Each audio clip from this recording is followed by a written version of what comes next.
now let's take a look at that leadership communication coming from the top down. I'm also curious too, just thinking about the prior points of anxiety, I believe you said was the emotion that kind of spreads like wildfire.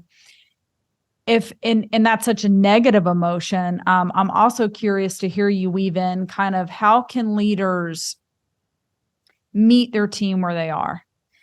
And what does that look like, right? If we know anxiety is this emotion that spreads like a wildfire and it's a bad emotion, like what can leaders do also to maybe spread inspiration or kind of that uplifting? And what do those touch points look like? Because it sounds like that almost requires more work than something that was, to combat the negative. Right. Okay. So let's talk about that a little bit. Let's say something's going on in our industry and it feels like things are collapsing, or the economy, or the world. Mm-hmm. And we're freaking out a little bit. Okay. We're going to naturally look to our leader and see what does she or he think about this? What are they feeling? Okay. Now, and as a reminder, we talked earlier about the contagiousness of emotions in the workplace. Whatever our leader's feeling, it's going to be like a factor of 2 or 3. Okay. So if the leader's freaking out, I could pretty much assure you everyone else is going to freak out too. So sometimes we need to be the calm in the storm. And so when we're communicating in those situations, we want to be as transparent as possible, but also provide a little more hope for the future. And so I'm going to talk about that in a minute. So let's talk about the transparency first. So there is a book. It's an old school book now at this point. I think it was written in 2003. And it's called Good to Great by Jim Collins. Okay. And there's this chapter in there called Level 5 Leadership. And they talk about Admiral Stockdale and his Stockdale principle. And his principle was, you just come right out and tell folks the truth. Just say, here's the situation, folks. And then talk about what you're going to do with it going forward. Okay. Mm-hmm. And that feels so strange. Like, what, you're not going to sugarcoat it? No, you're not going to sugarcoat it.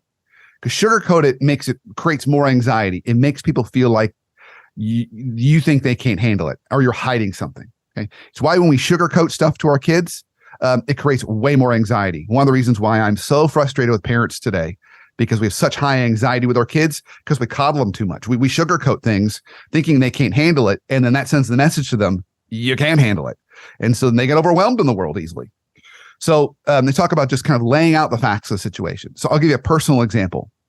This was back in like 2008. I was working for a home builder, client of mine, and I was down, and they were, that was right when the economy, if you remember 2008, 2009, the housing market just crashed. Wow, people were given mortgages way too easily. Folks were defaulting on them. It was a bad story. There was a lot of corruption going on. And so this particular home builder was a large home builder in the southeastern part of the United States. And the employees were looking to the founder. He was about 70-year-old gentleman, and he came in, and I could feel all the anxiety. They were like, when's this going to end? And they asked him, and he just burst into laughter. He said, folks, it's going to be a long ride. This is probably 3 years of no sales. So, it just is what it is. I've been around before. This is what happens. Just buckle up. And the news was bad, but the anxiety in the room just went away.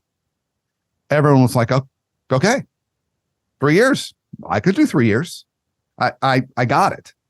It's almost like it's better to have the diagnosis than to not know what's wrong. Okay. Mm-hmm. So I think one point is we want to be really, really clear and transparent. The other point around this is we want to do something that reminds me of a famous theologian named Jim Fowler. Used to be a theologian at Emory University, since passed away. But he used to say, as leaders, you always want to give folks 2 things: hope and handles.